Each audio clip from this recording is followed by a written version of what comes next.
It is time again. It is 1 o'clock straight up, everyone. It is time for The Conduit. I'm Owen Cameron, your host of The Conduit. Today I have my special host with me, Layla Cameron. How you doing there, Miss Layla? Good. Good. And as you know, we are interviewing Mr. Roosevelt Smith here at the top of the hour. If you have not had an opportunity to see the display, you do need to get over to that display. And that is at the Kitsap Museum. And it is, man, I got to say, it's powerful. Many of you watched it on Instagram. I went live there, and then others were able to catch the rebroadcast on YouTube and Facebook. But it, like I said, it's really a very powerful exhibit. Yep. Good afternoon there, Mr. Dent. I see Raymond is in the waiting room, getting his camera together. All right, I got Mr. Roosevelt here. So I'm live on there. Hello there, Mr. Roosevelt. You are live on air. You having problems with the link, sir?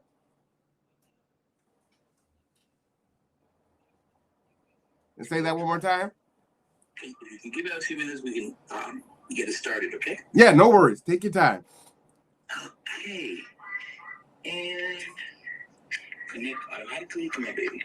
All right. So as you can see, I'm talking to it. you're talking to it. So I'll see you pop on, and then I'll go ahead and let you into the video stream, okay? Okay. Now, I'd ask you a question concerning the museum being able to hook in.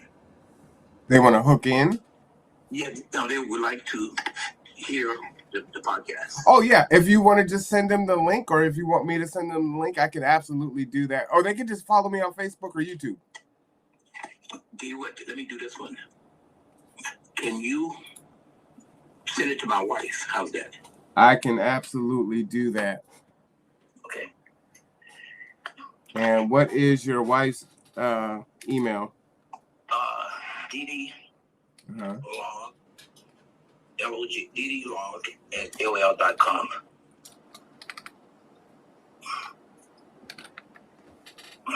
All right, that is edlog at ll.com. No, Didi as a ddlog. Okay. Log at AOL.com. AOL.com. All right, I will send it to her right now. Okay. All right. Okay, I'm still working on it, so give me a few more minutes. No worries. I'm just talking and letting other people into the room while you get yourself together, okay? Oh, what? I had one ball. All right. So everyone, Mr. Roosevelt is getting himself together, and we're going to delay by a couple minutes here because the museum actually wants to come on and participate and be able to view the podcast. So that is fantastic. So I'm going to go ahead and send the link out so that they can be a part of this. I think that is awesome. And so as I was saying, if you haven't had a chance to get to the exhibit, it really is a powerful exhibit. And when Mr. Roosevelt is there, the narration, because he has the history of the items that are there, the stories are so rich and powerful. It's something else. You can go and see it when he's not there, but if you do have the gift of seeing it when he is, it's it's like no other, I tell you. And I've been to a few museums, African American museums that have had our stuff on display, and it really is pretty cool. Let me just check in here on Mr. Smith, see how he's doing. How you doing there, Mr. Smith?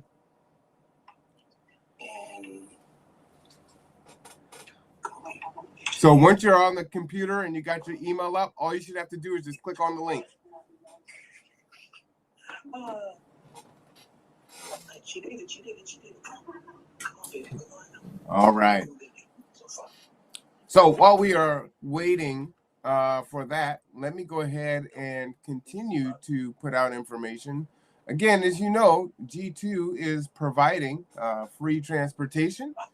If you would like to get the vaccine, give our office a call, 360-373-3000. Also, if you yourself or know of someone who needs rental assistance, there is a program that can help you with your rent at this point in time. Give us a call, 360-373-3000. As you've heard me talk so many times about how these funds will not be here forever. So take advantage of the opportunities while they exist. And they may be able to pay a month of back rent and at least a 1 month forward rent. They may be able to help with your utilities. We will walk you through the entire process. Even if you think you're not eligible, just come in, ask the questions, so we can see. Okay. It's literally the best thing that you can do. All right. So let me go ahead and check back in with Mr. Roosevelt. How you doing there, sir? You having some problems there getting logged in?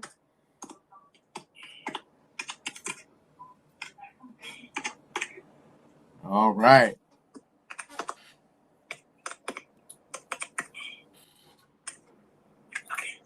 How you doing there, Zulu?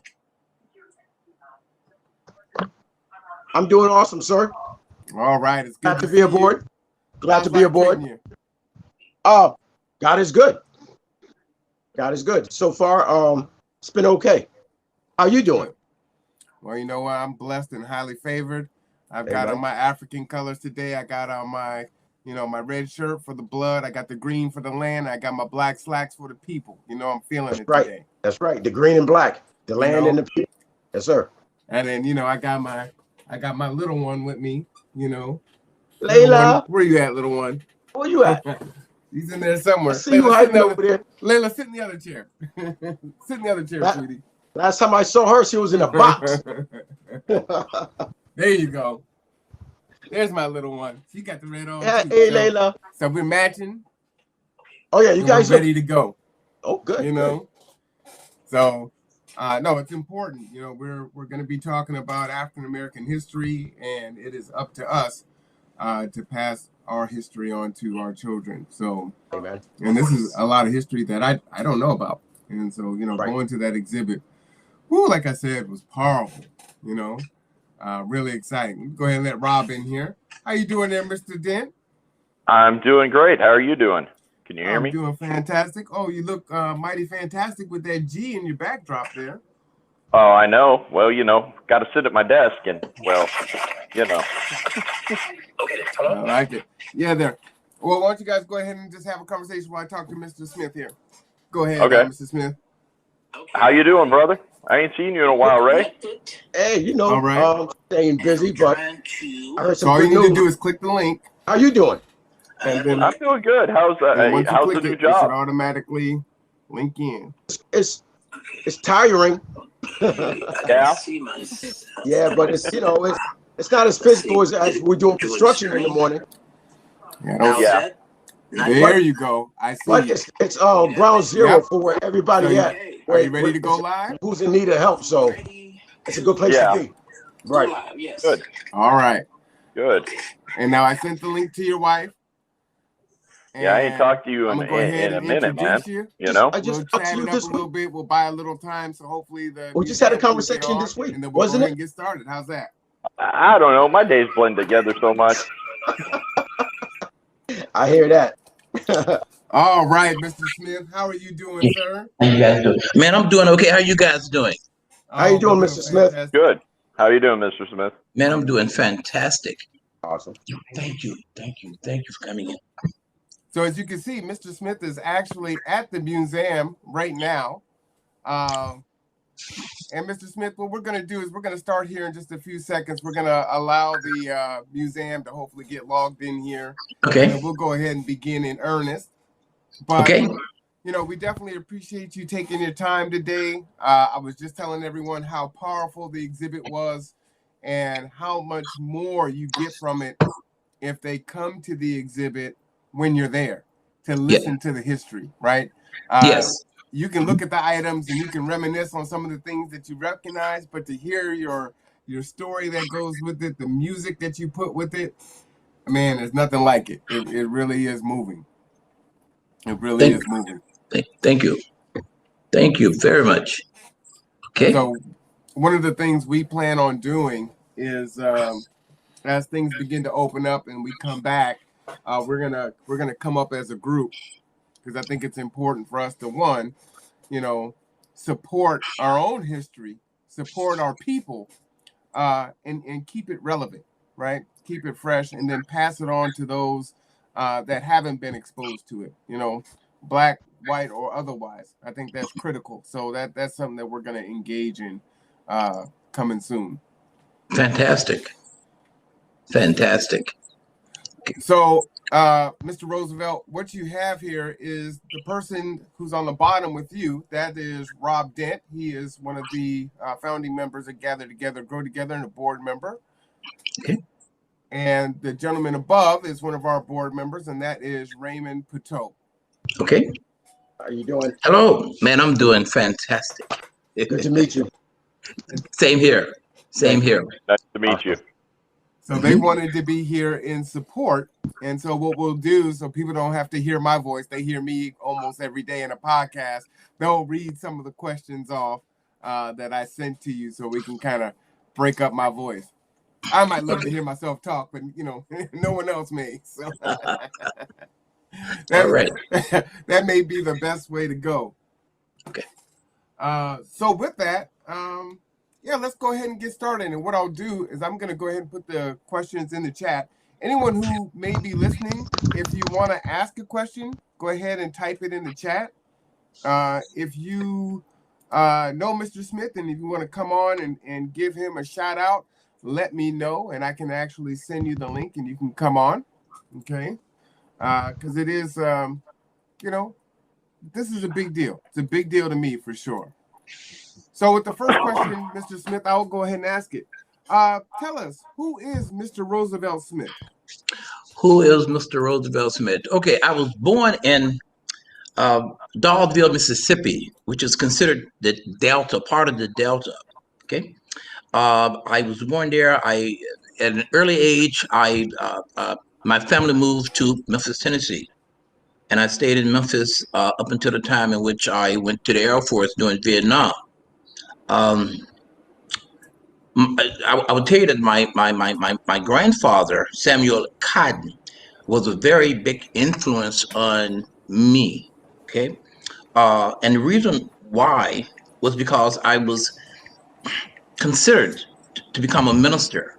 Okay, my grandfather was a minister. His brother was an evangelist in Mississippi. Okay. So I was really influenced by my grandfather. Okay. Can you hear me? Yeah, I can hear you. Yes, clearly. Okay. During my period in the Air Force, I worked as a I was a social worker, and also I was a firefighter. Okay. And one of the things that we embarked on, the military did, was a program called Race Relations. Okay. And man, race relations. Hi, come on in. Come on in. I'm Sabrina. Okay. I'm here with G2 and we're wanting to. Okay. Thank you. Thank you. Thank you. Who are you? Oh, all right. So Mr. Smith, yes. That is Sabrina. She is coming to present you with the $200 check. So we appreciate you. And like I said, you got to be full-throated with your support. You can't talk about it. You got to be about it. So again, we appreciate you so very much. Wow. Thank you. Thank you very much. You're very welcome. Really appreciate this. Yes. Okay. Thank you, Sabrina. Thank you, Sabrina. And Sabrina just joined us. How you doing, Sabrina? I'm good. Hello. I like it. I love seeing you doing the work. That's awesome. Yes. While you're there, take a look at the exhibit. Yes. Thank you. Please. Yeah, okay. All right, go ahead, Mr. Smith. Okay, so I was a facilitator for race relations, which was a very progressive program that brought together African Americans and whites, okay, and other races, but the focus was on race relations between the African American and the white. Now, Vietnam was our first fully integrated war that we had fought, okay. And with that, there was just so many dynamics that was happening. One of the fantastic things about our race relations, we talked about race and we talked about questions that we had of each other.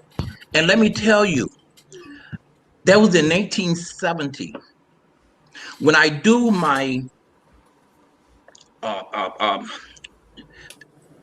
thing, when I do my speeches or what have you.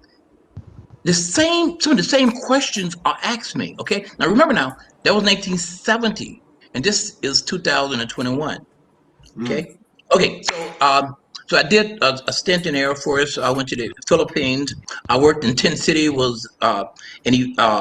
That's the area where the evacuees from Vietnam came to the United States to start deprogramming, so to speak. Okay, or resettling. When I got out the Air Force, I became a firefighter again, and I did that for some years. Eventually, I moved to Bremerton. I came to Bremerton actually on a vacation, a 2 weeks vacation, and I fell in love with the area. Okay, so and I've been a major collector of Black Americana for 40 to 50 years. Okay, I'm recently retired from Kiss Mental Services. And I have like 20, I think I stayed there for about 25 years. So I have a background in mental health. One of the things that we would focus on at KISS Mental Health Services, especially during Juneteenth, was mental health issues within the Black community. And there is still a stigma associated within the Black community concerning mental health. And so our slogan, my slogan when we did Juneteenth here in Bremerton was, it's cool to have a therapist, okay? Because man, that's the way to go. And we have one of the most outstanding therapists in the United States. His name is James Fitzgerald, okay? And he's located here in Bremerton. Okay, so anyway, that's me. Okay, I enjoy my work as a historian, and my family have embraced my mission, so to speak. That is just to educate people. That's all. And my sons will be taken over. My grandsons are also involved in what I'm doing, and of course, my wife of so many years, I can't remember how long we've been married, but she's been right there with me. So that's Roosevelt Smith. All right. I mean, that is awesome. You're talking about things before I was born. Like, oh, in 1970, I was doing this. And man, it is something else. I'm going to let Raymond go ahead and ask the next question. Raymond, it's in the chat there if you don't have it. Hey, can you hear me? Yes. So, Mr. Smith, my first question is, what made you decide to stay on in Bremerton and become an historian? Was there a passion, or is this something that just life took its courses and you just ended up just staying? Okay, what happened is, as I was saying, I was I just had gotten out of the Air Force doing Vietnam. Okay, right, and I was sitting on my mom's porch. Just reminiscing because of, that's where I grew up, and right across the street from my house, my mom's house, was a park. So I was just sitting there thinking about, hanging out with my friends and playing football and baseball and all of that stuff. Okay. All of a sudden, a police officer came parked in front of her house, and he signaled to me with his finger like this to come to him. Okay. What I did is I signaled to him for him to come to me. He gets out the car, comes to the front porch, and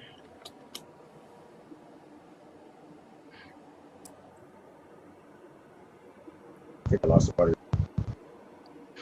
oh, no, I'm good. Okay. No, he's thinking. And he comes on the porch, pulls his gun, puts me against the wall. At that point, my mom comes out and goes, "What are you doing? My son just returned from, serving this country. He's not doing anything, this type of thing." And so that incident happened. Then I applied for a position with the fire department. I did not get that position, but I went to EEOC. I sued the city, and I was able to get that position. Okay. I knew at that moment, as working for the fire department, that I was not going to live in Memphis. But anyway, what happened is that I came to Bremerton, man, and I met some people. Believe it or not, my first encounter after the first morning that I was here in Bremerton, I was leaving my friend's house. He lived on 4th Street. He was a minister with Emmanuel Church, okay? Actually, I think he was the first minister that came out of Emmanuel Church under Robinson. So as I'm going down his steps, this police officer is gesturing at me. So I get the Memphis, man, what are you doing? What are you doing? This type of thing. Guys, this man was waving at me. Okay? I'm like, wow, that's interesting. So I ended up going to the library. And at the library, the folks at the library was very, very friendly because I wanted to read up on the history of this area, especially as it relates to African Americans. And that was the thing that brought me to Bremerton, man. I fell in love with the atmosphere. I fell in love with the people that I initially met. Okay. Amen. Okay. Good question. Good answer. Okay. All right, Rob. I'm going to go ahead and paste the next question in there since Raymond asked one out of order there. Go ahead, Rob.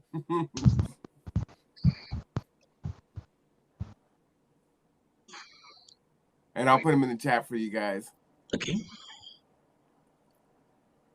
Go with. Yep. There we go. Hi, Mr. Roosevelt. Yes. Let's see. Here we go. Question. Okay. What are your? I'm going to ask you. What are your 3 favorite pieces in the exhibit, and why? Okay. Okay. Let's see. That is a very good question. Now, the central piece of my collection is called Strange Fruit. Okay, it was given to me by Casey and Gretchen. Casey and Gretchen. Oh my God, I can't remember that. Seymour. Okay, Casey was one of my business partners because I am also, and I didn't say this, I'm an antique dealer. And I deal in vintage watches, especially Rolex watches. Okay, and Casey and I would, hit all of the shops, in the Northwest. And Casey found this painting over in Seattle, and he gave it to me. And when I looked at it, the back of my neck, man, the hair on the back of my neck stood up. Okay, because it is such a powerful piece, and it's called Strange Fruit. It was taken from the title song of Billie Holiday, and when she experienced seeing a lynching for the first time, and this painting illustrates that. Okay, so that's the central piece of my collection. There is another collection that's really dear to me, and it's a photograph of my brother-in-law. His name is Baxter Richard Leach. Okay, and it's a photograph of him wearing "I Am a Man" shirt. Okay, I am a man shirt, better yet, the slogan, the logo started in the 60s, during the time in which the sanitation workers were uh, uh, um, were picketing, picketing Hey, the Mama, city of did you Memphis, just get okay? that thing that I Be- sent you? because the Okay. working conditions of the workers were horrible. Okay, you had uh, you had all blacks working on the back of the truck. All of the drivers were Caucasian. All of the managers were Caucasian. Okay, it got to a point in which there was one sanitation worker that damn near lost his life. Okay, on one of the machines because, like I said, the conditions were horrible. There, I can remember when I would be at my sister's house and my brother-in-law would come home and he would have to stand on the back porch and change clothes because he would have maggots and things of that nature all over his clothes. Okay, so what happened is that those sanitation workers, and remember now, many of these sanitation workers did not have a high school diploma. But working for the city of Memphis during that period was a good was an okay job. Although the wages were low, but it was still a secure job. Okay. They did not have a union. So they striked in order to form a union. There was one meeting in which my brother-in-law was an organizer. The mayor and the city manager and the supervisor of the garbage men called him into his office and said, "Look, boy, I want you boys to go to work back to work. You guys need to end this strike." Okay. Then he said, I've heard that you are one of those organizers. Are you?" And my brother-in-law said, "Organizer of what? I don't know what you're talking about." Then the mayor goes again. "Well, look, I'll need you boys to go back and get the garbage off the streets." At that point, my brother-in-law, along with one of his other coworkers, stated, "Look, I am not a boy. I am a man." Okay? That piece was centered as they fought to get the union recognized. Now, during that period, Dr. King came to Memphis in order to assist. Dr. King was assassinated. He was assassinated. Later on in that year, the city finally um, respected and conditioned or approved of the garbage men, the sanitation workers becoming a union. So that is the second part that is just mind-boggling. The I Am a Man. Now there is an I Am a Man um, park in Memphis, Tennessee. Also, the sanitation workers, there were six of them that they had dinner with uh, President Obama. Their pictures, their photographs are at the White House in the Department of Labor. Yes. Okay. So that's my second piece. My third piece is a. I'm hearing an echo. You're all good. I'm good. Okay. I can deal with the echo. Okay. My third piece is a card from Muhammad Ali that my son Larry Logan, which he's known as a Binky, was able to get from Ali. My son was working in. Oh man, that echo is tearing me up. Let me see. My son was able to get Ali to sign a card for me, and the card said, "Happy birthday, Roosevelt." Okay, we love you, man. Now I have three of those cards. I have one here at the museum. So those are my three pieces that I just just blows me away. Although each piece that I have here, there's an emotional connection to each one. Okay. And that is powerful. And I know, Brother Raymond, I was telling him that you had some, I think you have something signed from Ali, right? Yes.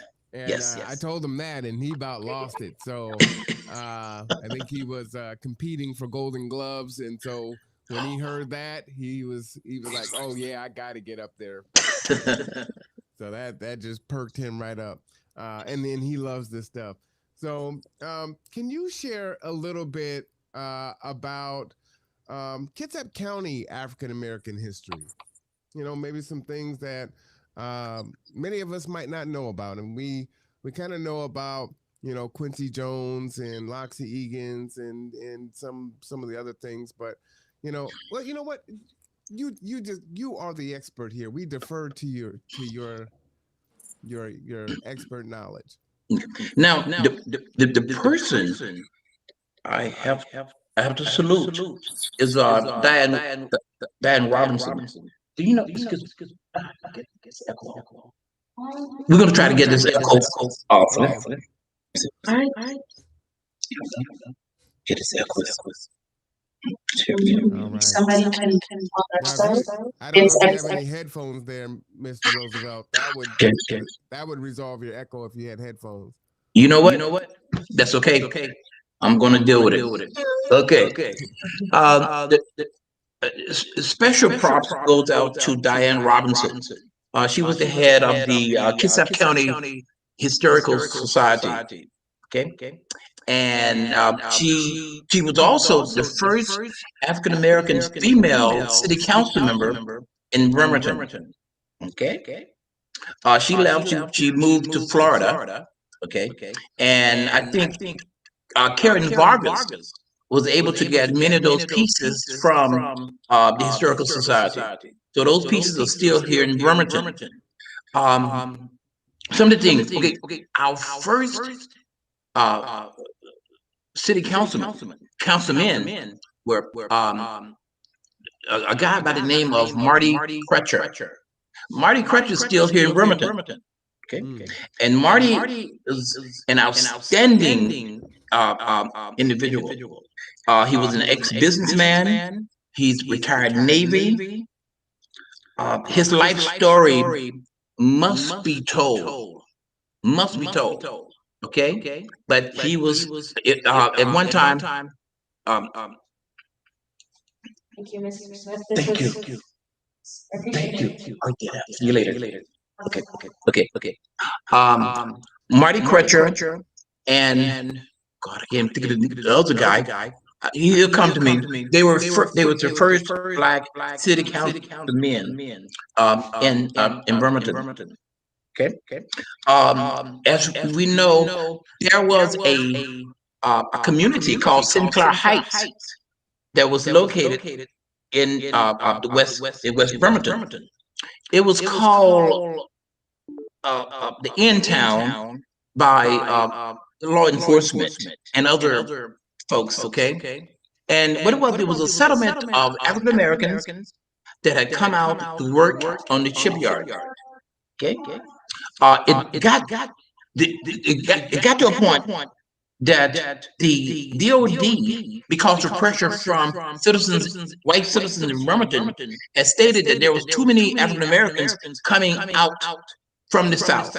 Okay, that they wanted that ended, which that did happen because the DOD had a big campaign to bring workers out west.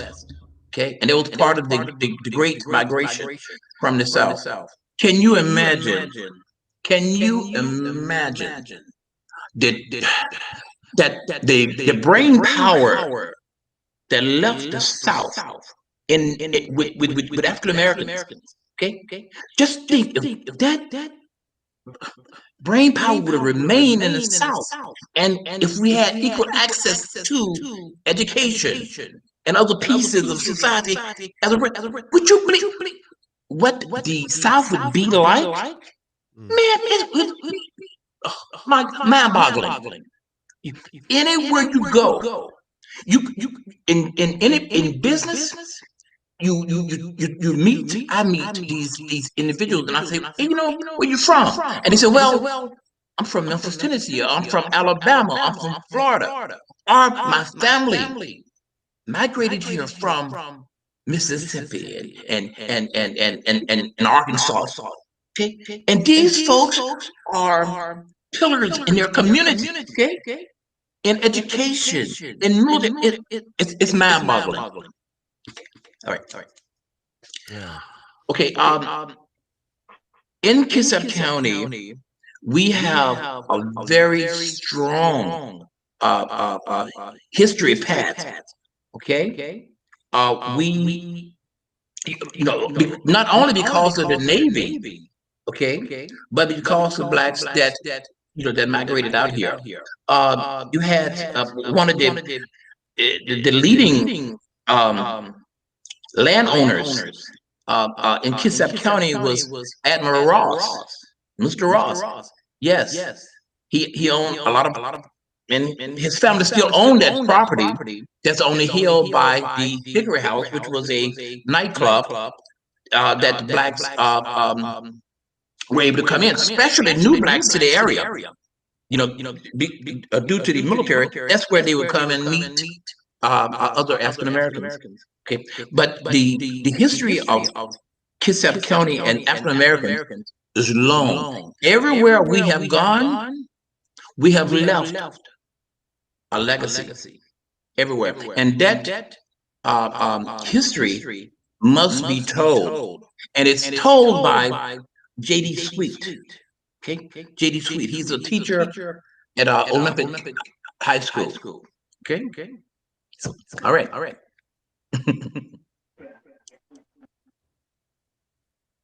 Wow. Okay, that's amazing. So Shaylin is on, and she says her family came to Bremerton first from Louisiana. Mhm. And you don't know this, or maybe you may or may not remember, but when I first started the podcast way back in February, Shaylin was the one that was trying to connect us together. And we weren't able to make the connection. And then you saw us standing outside the building and came up and spoke to us. And then that's how we're here, right? So it was like, she tried to make it happen, and we didn't make the connection, but it was destined to be so. Okay. So it was pretty awesome. That was an awesome meeting, man. I really enjoyed it. I left there on cloud nine, and I shared that experience with this with Robert Body. Okay, I called him that night. Said, "Man, guess what happened?" I said, "Man, I saw these brothers, and they were talking about opening up this office space." And I'm like, "Man, that was just it was outstanding." So I was very impressed. Now it's just as I was saying on that day, things kind of feel different. There's a sea change. Folks seem to be more interested in finding ways to collaborate, break those walls down that may have existed before, come out of their shells and meet other people. And so we just got to build on that momentum. So I'm excited that that's what we're doing. We have a couple more people that have joined us. So would you like to introduce your wife there, Mr. Smith? Oh, hey. Okay. Her name is Deidre. Didi. Yes. That's my wife. Please don't ask me how long we've been married. See, okay. I have a daughter that keeps me abreast to her my wife's birthday, any special occasions. My daughter calls me, Dad, it's that time. But yes, my wife Didi. Okay. All right, so there's some other folks that are in the chat. If you want to go ahead and introduce yourself, Adra. I can't. Oh, that's my daughter. All kinds of folks is coming on. Deidre, I'm 8, and Roosevelt is my father, and my son on. Say, look, ladies. Hi. Oh shoot. All right, that is awesome. And then is it Maisha? Oh.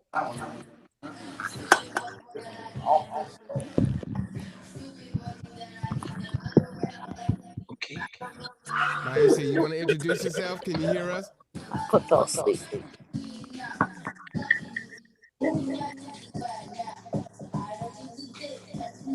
Aisha, can you hear us? Yes, I can hear you. All right. You want to I'm sorry. I'm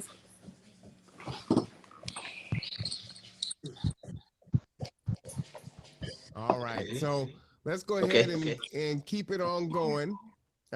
Shay's going to join us. I'm going to ask you another question there, Mr. Roosevelt.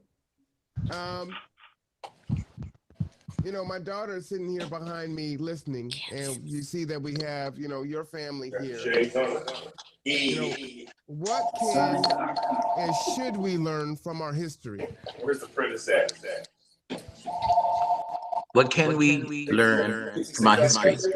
What That can we and what should we learn from our history? first, I think that we should never forget This was important. where we came from. Okay. Okay. And what we are the products of. We are the products of the Africans, Native Americans, and whites. Okay. That's what makes the African American. Okay. Now, many times what happens, you know, you'll see a family photo and you see all of these dark complexion African Americans, and you say, "Oh wow, okay, that's my family." But then you'll see a light skinned one, or one that's you say, "Wait a minute, that's a white person." Then the other relative would say, "Well, that's your cousin, which is a that is Indian." Many times that was wrong. That person was white.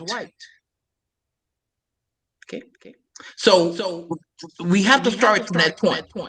Okay. Now we have to realize with our history that our history is so strong that our bloodline, okay, transcend civilization.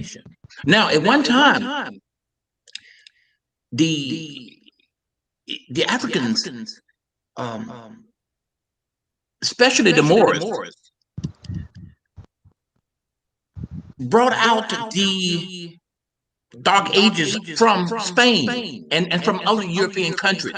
You know, those countries were still in the Dark Ages, while the Moors were building building universities. They also, believe it or not, the concept of quarantining to prevent the spread of diseases, they were doing that centuries ago. Okay, so then all of a sudden we end up coming to America. Okay, and we came here as slaves. Some came as indentured servants, but we came here as slaves. Does that make us worse than the next race? No. It tells a story that we were able to survive the most the worst thing that had ever happened to a people. Okay. Why would I say that? Well, not only was slavery one of the worst other words that had happened, which the passage in the middle, the middle passage during the time in which we were coming from Africa to the United States, we lost millions of Africans. You know, due to the disease that was on the ships, the slaughter of the product, which was we were products of. Okay. So the things that we have gone through have made us stronger. The America. Hey man, it's our country. It's our country, and our history must be told. Okay, it must be told. Okay, because see, we were taught that if you're black, that you're no good. You know, especially during slavery. And you know, and the thing about slavery, man, is that slavery was an institution. Okay. After we left slavery, okay, we ended up going through Reconstruction. And from Reconstruction, guess what? Slavery reappeared in the form of Jim Crow. Okay. And that lasted for years. And some of the themes concerning Jim Crow is still with us today. Okay. So can you imagine? Or can your kid imagine? Say if she or he was working in a factory, all of a sudden, now and as she was working as a maid. Okay, say there was an accident outside. Would you believe that there was windows that she could not go to because she was black? They had a white window and they had a black window. Now this is part of Jim Crow. Okay. Marriages between black men and white women? No. There was a no. Okay. Our history is long. It's horrible. Some pieces, but it's joyous because we have survived the worst of the worst. Okay. So, and it's very important that we continue to educate ourselves. What about your opinion on the dragon? What dragon? One of the more Seattle. Okay. What do you think about that dragon? All right, as you can see, Terrible. it's an exhibit. So he's talking to folks in real time. Okay, I'm back. I'm sorry. No, you're all good. Take your time. Thank you. Okay.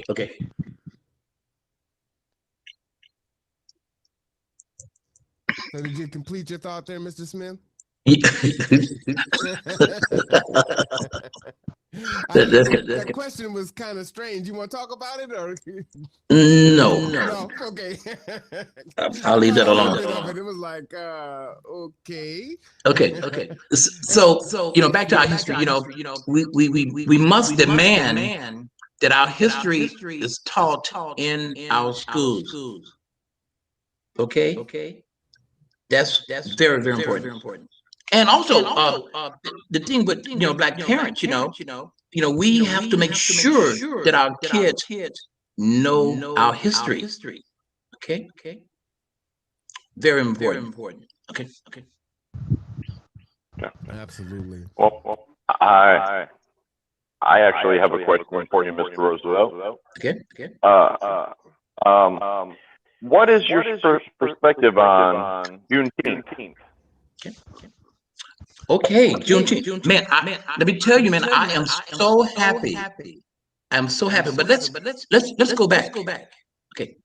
Now, the Emancipation Proclamation was signed in 1863, and they said, well, what happened is it took Texas 2 years to get the information, which is a lie. It's a lie. The reality is that it was a financial move by Texas because could you imagine how their economy was affected by the loss of free labor? Okay. So when I talk about Juneteenth, I have to throw that piece in that they knew that the slaves had been free, but Texas was totally against the freeing of the slaves. Okay. Some of the first Juneteenth celebration actually was in Seattle. Okay, and the reason that we say Juneteenth or the term Juneteenth came by was because that's how the slaves pronounced it. In Black talk, many times we shorten many things. Instead of June 19th, we say Juneteenth. And there are certain expressions, even today, as African Americans, that we shorten. Okay, so that's how Juneteenth, the name came about. But I am so happy that the United States, our country, have started recognizing that slavery was a reality, and that the freeing of those slaves is a joyous time. Okay, now I, I'm an optimist, but I'm a realist also. Uh, Nina Simone did a thing called a song called Backlash Blues. Okay, and the thing is that anytime African Americans take 3 steps up, we have to take 2 back. Okay, now yes, there's going to be some backlash most likely. Regarding Juneteenth becoming a national holiday, but guess what? No one can do anything about it because that's permanent. Okay, so I am so excited that we have Juneteenth as a national holiday. It's beautiful. Okay. That's awesome. Thank you there, Mr. Smith. Looking back, how would you gauge the achievements of African Americans in regards to the struggle? Oh, man, our struggle from the time that we landed here, we had to struggle. Okay.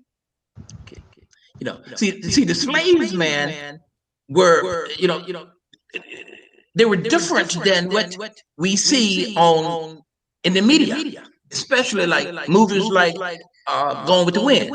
You look at Gone with the Wind and you say, "Oh my God, man, those blacks were so happy," but that was wrong. That was wrong. Okay, so our struggle began there.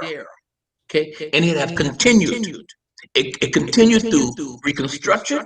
It went into the start of Jim Crow. From the 30s, 40s, the struggle has been there. But now the Civil Rights Movement came about, and with the Civil Rights Movement came one thing that happened out of the Civil Rights Movement that was powerful. James Brown did that Black and Proud. Let me tell you, during that period, man, the black men threw away their processes. Okay, and it's like, wait a minute, you mean to tell me that I can be beautiful without the process? And oh my God, look at my nose. Look at my nose. My nose is beautiful. Okay, everything that I've been taught that was black was bad. It's not bad because I'm proud to be black.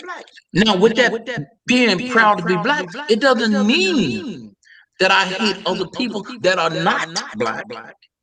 But that it's me. Before you can love before you can love anyone, you have to love yourself. Okay. So the movement had to engage us mentally. Okay. And it's freed up a lot of our hang-ups about ourselves. Okay, now during the Civil Rights Movement, Dr. King was preaching a very powerful thing, but then there was other voices: Malcolm X, Stokely Carmichael, Angela Davis. Okay, they were preaching some good stuff. Facts. The movement during the 60s came to a halt. Yes, we were marching. My father they called him Freedom Smith. Okay, out of Greenwood, Mississippi. And he was arrested 13, 14 times. Okay. And he marched from the East Coast to the West Coast for black equity. Okay. The movement stalled until these white kids were killed. Once the white kids were killed, it went into the white homes. Like, whoa, wait a minute. There's more than black people being beaten and killed. Then we saw the federal government really get involved in it.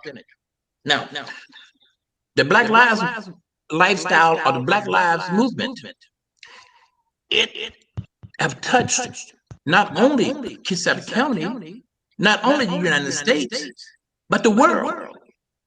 People that's been disenfranchised are grabbing a hold to those ideals. And the thing that's making the Black Lives Movement lifestyle so strong is that you have different races that's involved in it. Okay, so the struggle is going to continue. Okay, and what's scary, what would be scary, would for us to say, well, we've made so much progress and we can stop. No, we cannot. This country is the best country in the world, but we helped build this country. We have fought for this country. Although the same blacks doing, the Civil War on up to Vietnam, hell, once they came back to America, they were treated worse than the enemies. Okay? So the struggle continued. And one more thing that I have to tell you about the struggle. We've been told that we see a person that's in the military and we say, well, thanks for your service. Let me tell you this, man. Doing Vietnam. See, here's the thing. See, you have us that's still living that experienced Vietnam. Okay? So we can tell you the truth about our experience. Okay. Yes, thank that person for their service. But would you believe there are many African Americans, men, that were given dishonorable discharges? Okay? And they have not upgraded those discharges yet. Okay? And these black men, many of them were just protesting. They were saying, it's not fair that I'm protecting this country. Well, when I go back home, who's going to protect me? So the struggle continues, but it's not filled with hatred. Okay? It's filled with the knowledge that, guess what? We're going to survive this, man. Because like my mom said, if you start at a high point and you fall down, that's devastating. Although, if you know that your experience have been that, you adapt to that. Okay? So yeah, so the struggle is on and it's going to continue. For sure. Rob, you want to ask that next one there? Yes. So I understand that your grandson wants to follow in your footsteps. Could you talk about why that is important, Mr. Smith? That is important because my oral history is being recorded by my grandson. My grandson is going to tell his son about me. Now, my grandson also going to tell his son about his father. Okay? Because my son, they are great black men. And they are contributing to their communities. Okay?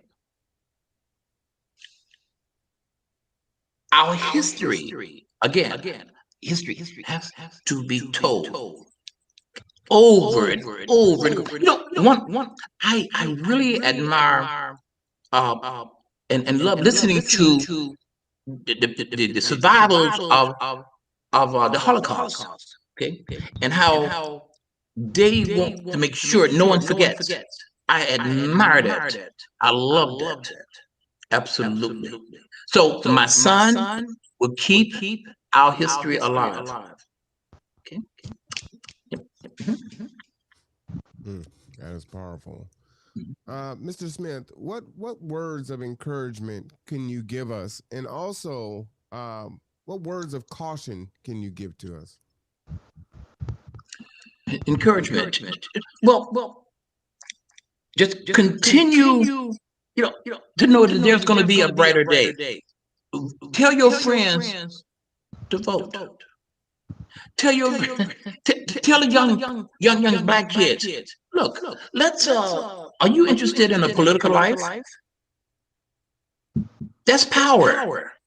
That's power. I always tell my grandson, well, my grandson was like, Grandpa, I want to be a football player.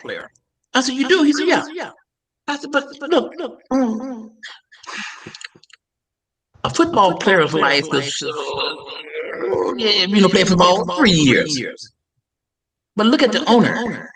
And I said, also, if a football player can make $50 million a year, just think how much that owner is making. This is the honest truth. My grandson came to me about a year ago and told me that he wanted to be an owner of a football team. Okay. So, words of encouragement. Hey, keep up the struggle. Keep up the struggle. And pass on history. And remember the footsteps that were before you. Okay.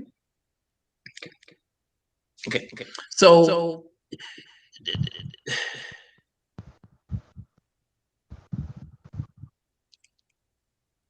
that's important. I think that's important is to continue to encourage your to encourage my grandson to be the best. He suffers from oh God. He suffers from I can't think of it. Siobhan, can you help me? Michael Roosevelt. I'm sorry.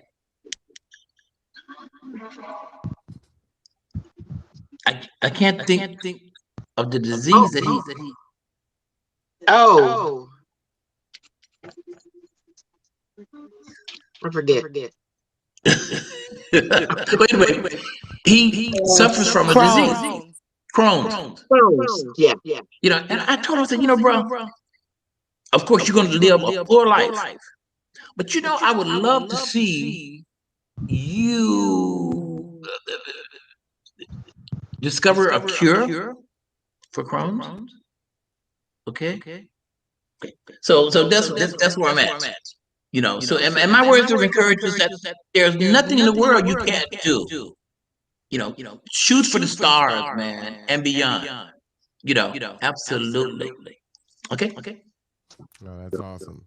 So, any words of caution? Yes.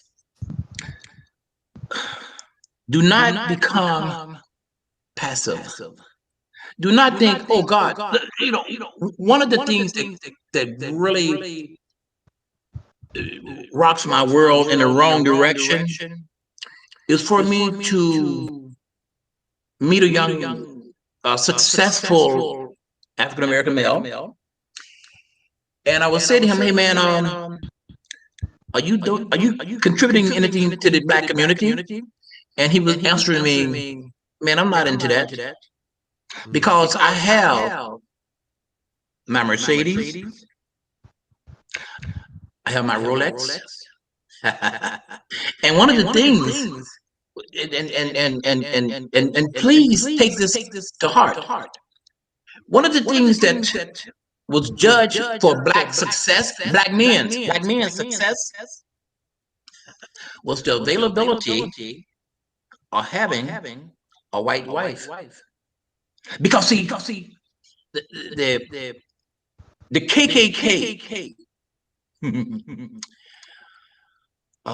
If you do research into why the KKK was started and was so powerful, it's because their goal was to keep the black male and the white female apart. Oh, I know people say, man, that sounds stupid. That sounds crazy. But if you look at our history, from the Tulsa incident, even before the Tulsa incident, okay? When you look at during slavery, what would happen with the black male would be with the white female. That meant death. The lynchings, the false accusations, many times of black men looking at a white woman is a cause of death. Okay, so we can label that as being the precious fruit. Okay. Now, you don't. I'm not generalizing. I want you to understand that I'm not generalizing. But when we as black men, when we start thinking with what's between our legs versus what's between our ears, meaning our head, that's when we are in danger. Now, I challenge anyone that's listening to this to do just a little research. And you would see, although what I just said is controversial, and some people say that's crazy, but it's real. It's real. As a black male, I've had the experience of talking to other black men. Not all, of course. But it's like, man, don't you realize what is going on? Okay. And that is not a statement that a black man cannot love a white woman, because that's crazy. Okay. But the reality of it is that you have, if you're defining your success by what you have in your arm, something is wrong with you, bro. Okay. So that's where I'm at. And again, man, look, my wife and I, okay, we do not care who our kids bring home. Okay, as race, sexuality, what have you? Okay. But we would tell them the history and the dynamics, and even today, as a black male, if you are in certain areas of this country, and if you do have the white woman on your arm, that could put you in danger of losing your life. Okay, even today, 2021. Okay. So we have a long way to go, man. Okay. But as black men, we should teach our young men how to be, and how history have attempted to shape us. Okay, and that we can do anything we want. Okay. Yep. Okay. I love it. Thank you for that. What I want to do before I get your final thoughts is, if your family would like to come and just, say some words about you or ask some questions that people can get a little bit more of your insight, I think that'd be really powerful. So, fam, if you want to come on and ask Mr. Smith some questions or just make a comment or a statement about him, we'd appreciate that.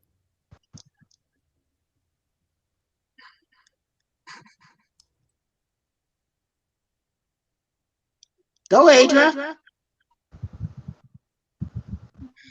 You can't hear? Oh, yeah, let me unmute her. Oh, hold on just a second there. Sorry about Marshall? Go ahead. Hello. Okay, can you hear me now? Yeah. Oh, hi. Okay, so again, I'm his daughter, and I don't have any questions, but I want to say that the community sees my dad in a certain light, right? But we have, and I'm so thankful for the support of the community and how they receive him. But as a family member, we see different sides of him, and he is just absolutely phenomenal. And I mean that with everything in me. He's always, instilled values in us. And one thing, keeping along the line of Black history, growing up, we always had Black memorabilia in our house. And as kids, we would just run around, and sometimes we would break something, and we just be like, oh, well, it's just something, like, of course, when we were younger, but now we understand the significance. So I'm so thankful for the guidance and for the history that we learned growing up, because when I look in the mirror and I see my skin, I know that my skin is beautiful. I know that my nose is wide and my nose is beautiful. I know that my lips are beautiful. I know that my hair texture is beautiful. So yeah, so and I'm so fortunate to be able to learn so much from my father. I can ask him anything about our history and the thoughts on the future. And I mean, my brain is just a sponge, and I literally download everything that, my dad has taught us. So yeah, daddy's amazing. He's great. Thank you. Oh, I love it. That is awesome. Binky, are you there?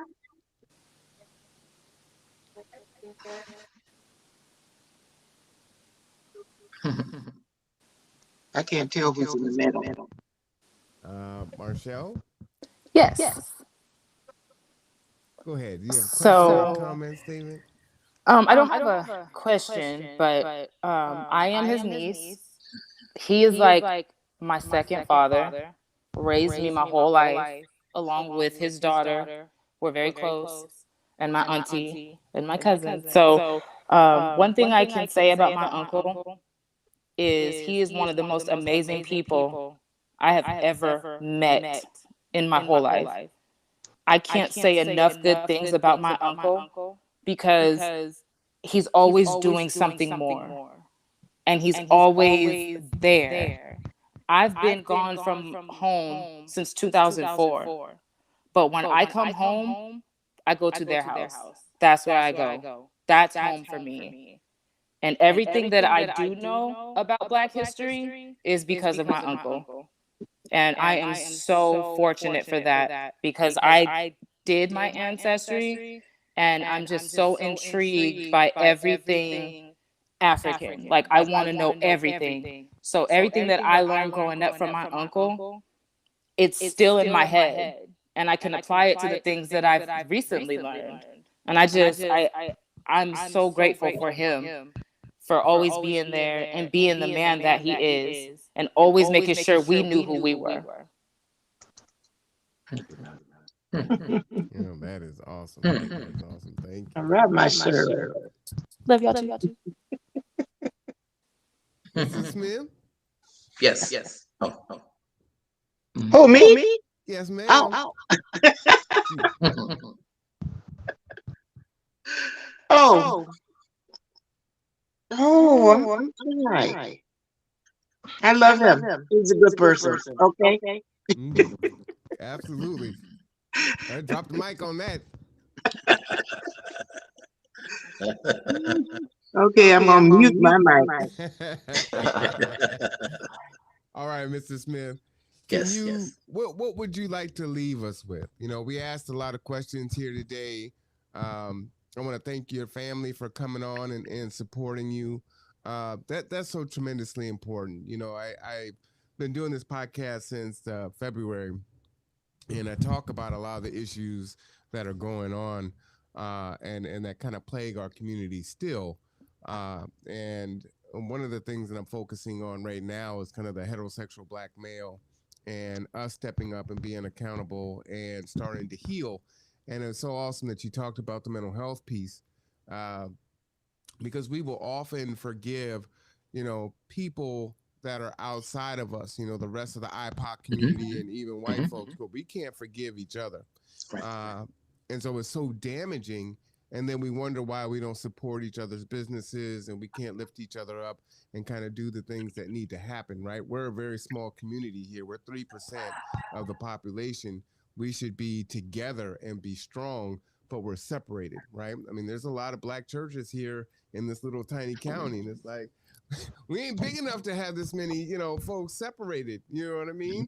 So it's like, how do we establish that? But I'm also a person that believes in, okay, we can talk about what exists and what the problem is. We need to get past the symptoms and identify the actual root, but then we need to be solution oriented. And so what's the action? We can moan about it and complain about it, but we got to be about it. And so, I try to follow that action in my life and then present that, for my daughter to see. So, the deficits that I saw, I could say, well, the college or these organizations aren't doing that. Well, then I'll just start my own business and I'll do it, right? And that's really what it's about. So, what would you like to leave us with that you haven't shared with us that you think is? One of the important things that you just said was how we are more apt to forget a non-black than especially when it comes to the black male. Okay, in my business, I would say 98 point whatever comes from non-blacks. Now, if by chance I make a mistake and I sell this black person something that they're not satisfied with, they would tell many more blacks. Now, you take that same black, he would go into an Asian store for hair for his wife. Now, in that Asian store, he's followed. He's treated like crap. He pays for his items, and he has those. You can see those teeth. He has that grin on his face, and he leaves, and he's happy. He doesn't realize what have happened to him. What just happened? Now he's not going to tell his friends what happened at that Asian store, but he's going to tell his friends about what happened in his experience with me. Okay. And that happens over and over and over again. Let me tell you.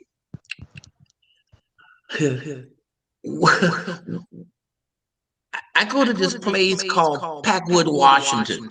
Okay, 2 or 3 times a year. Packwood is 99.5% Caucasian. Okay, and these are some that whole area. For instance, the white supremacist movement. Their base was there at one time until they moved to Idaho. Okay, but the attitudes of the people are still there. Say I'm walking, the city is crowded, and I walk toward this black guy, and I say to that black guy, "How you doing?" Now, first I have to get his attention, because when he see me coming, he looks the other way. Okay, so what I do, and I mean, I told my kids not to do this, but I do it. I get in front of him to make sure that he sees me, and I will say to him, "Hey man, how you doing?" And many of them will go, and I would say something like, "Hey bro, I've never called you the N-word. I've never discriminated against you. All I'm doing is saying hello to you. And I don't want the woman on your arm." Okay. Now, down the way, a white person encounters him. Oh my God. You should see those. He's laughing and shuffling and jiving and all of this. And you go, wow. Okay. The only time in my lifetime where I have seen black men being powerful, being trustworthy of each other was during Vietnam, during the Black Power movement. Okay? I could go to any base where there was African Americans. I didn't have to know you. But when I saw you, the first thing I was going to do, I was going to acknowledge you. Then I was going to dap with you. And my dapping said, hey, man, I know your struggle, bro. But guess what? Man, I love you, man. I respect you. Okay? And I got your back. Okay? In my lifetime, that's the only time that I felt that black men was focused on each other with respect. Because let me tell you, during the 20s to 30s, because of PTSS, post-traumatic slave syndrome, okay, this black man would work all the week from Monday to Saturday, okay, working as a sharecropper, okay. Then the question would go, hey man, what you doing tonight?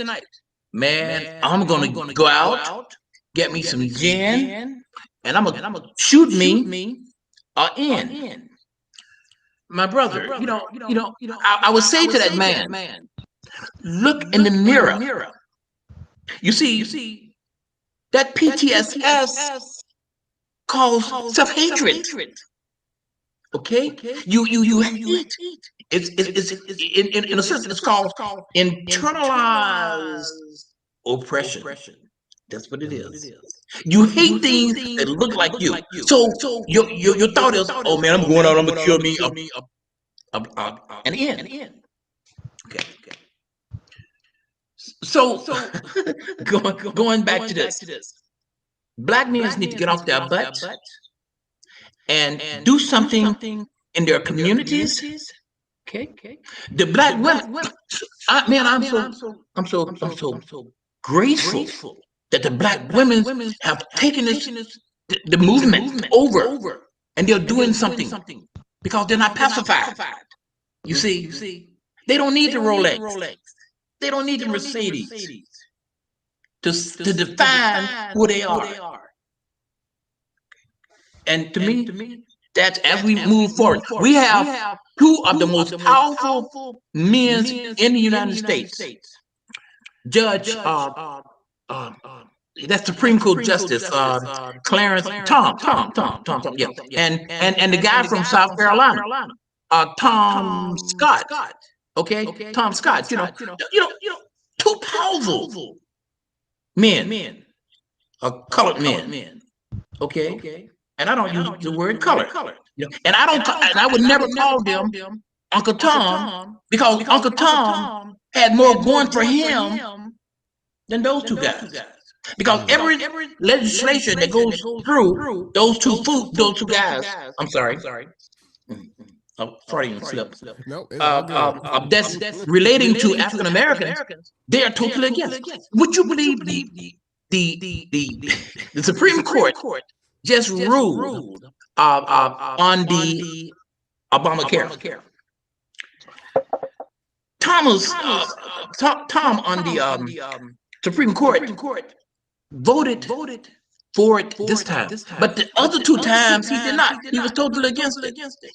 Anytime there's issues in front of the Supreme Court that having to do with African Americans, he votes against it. Okay. Again, guys, this is real. When Thomas was going up for his judgeship on the Supreme Court, Anita Hill, a black lady, accused him of sexual harassment. Okay. During the time, there was a Republican president that nominated him. Okay. You never saw a picture of his wife until he was cleared. Okay. Racial, sexual politics of this country. So, and going back to your thing, black men, we need to get off our butts. When you see that young black boy that's doing something that you know is wrong, and okay, all you have to do is, hey man, how you doing? Speak to the young man. Tell him, do you, man, there might be a better way of doing this, bro. You encourage excellence. And when you see those young black kids, those black males that's doing things positive, you stroke them, man. Okay? Don't be jealous. You stroke them. So to me, because that's our future. That's our future. As they said during the 60s. And even today. Say, when you're in prison, our men's, these black men from 18 to 30, which you're cutting out a whole generation out. Okay, so that's very, very important. So to me, to my word to black men, hey man, be positive. When you see young black men doing something positive, stroke them. If you see them doing something that you know they shouldn't be doing, talk to them. You don't have to get on their case. Just talk to them. So yeah, that's it for me. Yeah, that's super helpful. I literally just spoke about this yesterday, and a lot of our warrior class is either dead or in prison, and now we got to wake up hopefully the dormant warriors and those that remain and start to change direction and bring us back together, because we're not going to do it with just our black women. We're not going to do it with just the black men. We're going to do it together. So we got to get ourselves together in order to bring everyone together and then go forward. You know what I'm saying? Absolutely. So I think that's critical. Man, I tell you, Mr. Smith, it has been a pleasure to have met you. I'm so appreciative that Shaylin made that introduction, or tried to make the introduction, and then as I said, you saw a group of brothers, like you practiced with your preaching, right? He saw us standing around and came up, younger man, and said, "Hey, what y'all doing?" I see y'all over here talking, and the rest was history, and now we're here, and I'm so glad to have met you. And my hope is that you and I will be able to do some things like this, on a regular basis, if you're willing.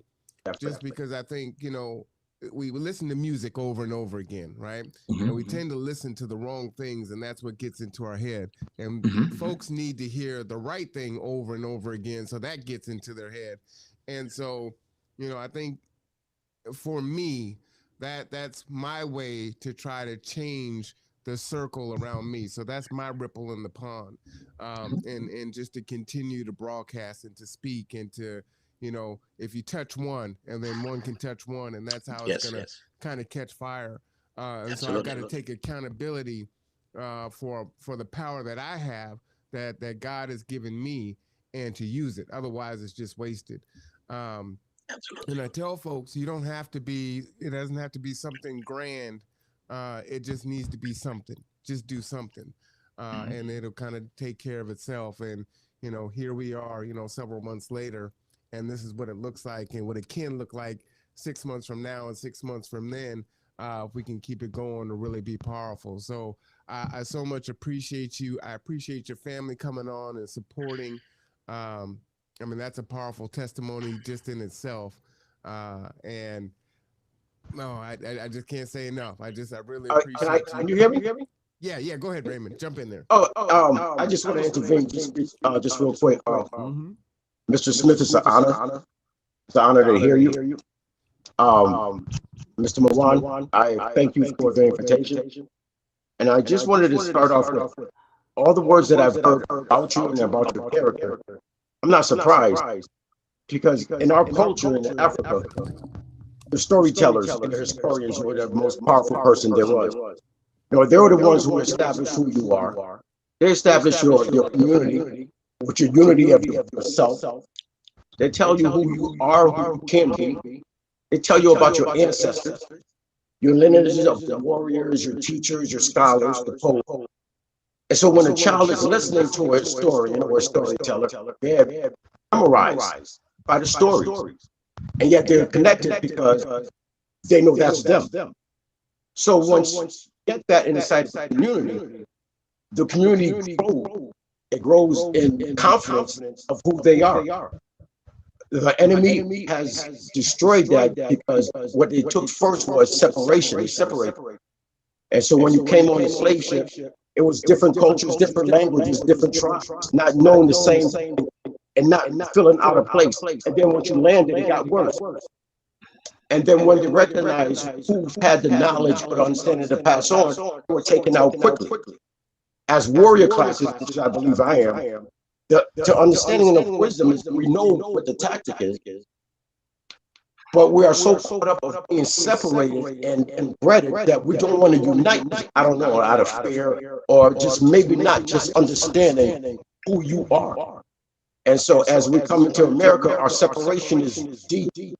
It separates us, and we separate from the white culture, which we see every day, and we separate from what we see on TV every day. And then that hate factor comes in because you don't like that brother, because it goes all the way back from our when we first got here. Because a lot of warriors are saying, why are we allowing it? And we fell short and short and short and short until we no longer exist as the warrior class.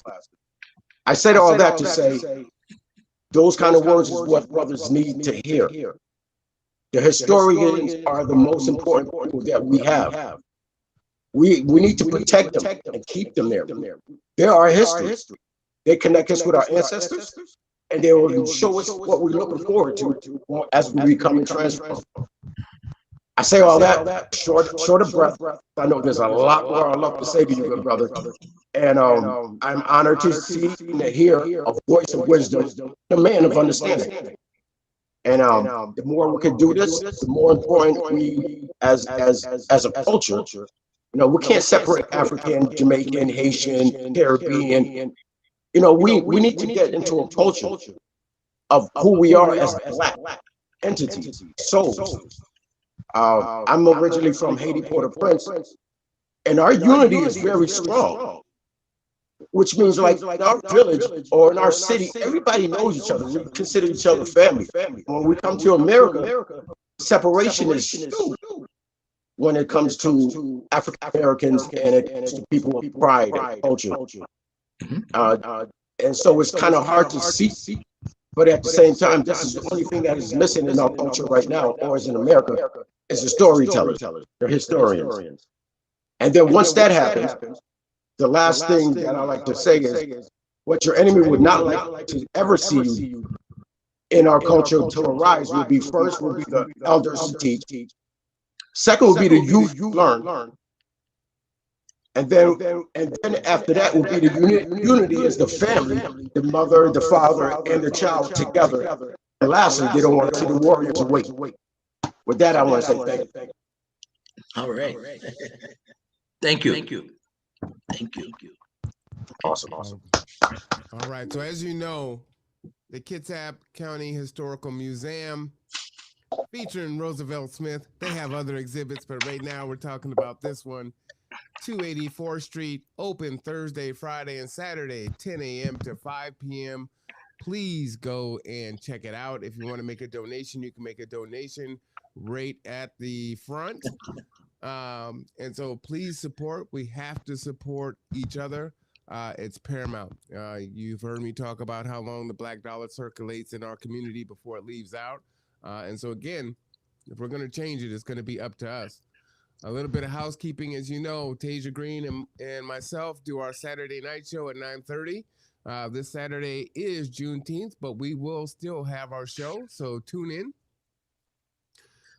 And if you want to register for the 1-on-1, 3-on-3 basketball tournament that we're putting on, www.ksptournament.com. You can call 360-340-3581 or email subscribe@ksptournament.com. The tournament is July 30, July 31, and August 1.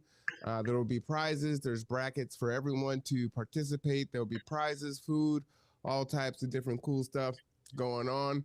So this is kind of G2's foray into Make-A-Wish for a young man that wanted to just do something and bring the community together after all this social distancing through COVID. So we want to support that. You can follow me on YouTube. Just type in Marwan Cameron. It is the Conduit, but you know, the Conduit means a lot of things to a lot of people.